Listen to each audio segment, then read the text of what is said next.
పిల్లలకి తండ్రి మీద నమ్మకం రావాలంటే ఎస్పెషల్లీ మగపిల్లలకి తండ్రి అంటే ట్రస్ట్ బిల్డ్ అవ్వాలి అంటే ఖచ్చితంగా వాళ్ళు ఏం అబ్జర్వ్ చేస్తారంటే పిల్లల జీవితంలో అతి ముఖ్యమైన వ్యక్తి అయిన వాళ్ళ అమ్మని వాళ్ళ నాన్న ఎలా ట్రీట్ చేస్తున్నాడు అన్న దాన్ని బట్టి వాళ్ళ నాన్న అంటే ఒక అంచనాకి ఒక ట్రస్ట్ బిల్డింగ్ ఫ్యాక్టర్కి అంచనాకి రాగలుగుతారు. ఎందుకంటే అతను నాన్న వాళ్ళ అమ్మతో హార్ష్గా మాట్లాడుతున్నా, రెస్పెక్ట్ ఇవ్వకపోయినా, ప్రేమ చూపించకపోయినా, ఫైనాన్షియల్గా కేర్ తీసుకోపోయినా, పట్టించుకోపోయినా, చులకన చేస్తున్నా ఆ పిల్లవాడు ఏమనుకుంటాడంటే నాకు ఇష్టమైన నా తల్లిని ఇలా చూసే ఈ నాన్నని నేనెలా నమ్మాలి అనే ఒక ప్రశ్న వేసుకుంటాడు తనకు తాను.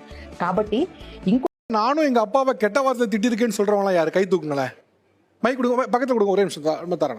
சார் அவரை கெட்ட வார்த்தை திட்டினது மட்டும் இல்லாம நான் அவர் அருவா எடுத்து நான் வெட்டியிருக்கேன். எது அருவா வச்சு வெட்டினீங்களா? நான் வெட்டினேன் சார். ஏன் அப்படின்னு கேளுங்க. எங்க அக்கா வந்து 12th படிச்சிச்சு, எங்க அண்ணன் 10th படிச்சா, நான் 8th முடிச்சிட்டேன். 8th முடிச்சிற வரைக்கும் எங்க அப்பா வந்து எங்களை வந்து நல்ல ஒரு பாசமா எங்களுக்கு தேவையானது எல்லாத்தையுமே செஞ்சாரு. ஏன்னா இவரை மாதிரி ஒரு அப்பா இல்லைன்னு நான் இன்ன வரைக்கும் நான் சொல்லுவேன். ஏன்னா அவர் குடிக்கலைன்னா அவர் தங்கமான மனுஷன் சார். ஏன்னா எனக்கு 8வது வரைக்குமே கொஞ்சம் விவரம் தெரியல. அது வரைக்கும் நம்ம அப்பா அப்படின்னு வளர்ந்துட்டேன். நான் 8வது படிக்கிற வரைக்கும் ஒரு 8 மணிக்கெல்லாம் தூங்கிடுவேன். ஆனால் அந்த டயத்துலேயும் எங்கள் அம்மாவோட நைட்டு 12 மணி வரைக்கும் சண்டை போடுவார்.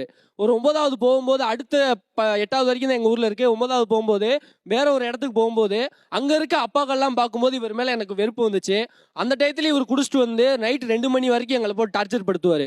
அவர் தூங்குற வரைக்கும் நாங்கள் தூங்காமல் இருக்கணும். டார்ச்சர் பண்ணுவாரா? உங்களை டார்ச்சர் பண்ணுவாரா? எங்களை தூங்க விடாம எங்களை பேசிட்டு எங்கள் அம்மாவோட சண்டை போட்டுட்டு ஏதாவது பேசிக்கிட்டே இருப்பாரு. எங்களால் படிக்க முடியாது.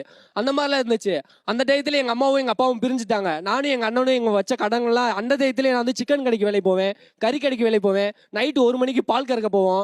அப்படிலாம் வேலை பார்த்து அதோடய படிச்சுட்டு வந்தோம் சார். இதுல எந்த இடத்துல உங்க அப்பா அறுவாடிச்சு வெட்ட போனீங்க? அது எந்த இடத்துலனா, நாங்க ஒரு நல்ல ஒரு பொசிஷன் வரும்போது திரும்ப வந்து குடிச்சிட்டு வந்து எங்க அம்மா அடிச்சாரு.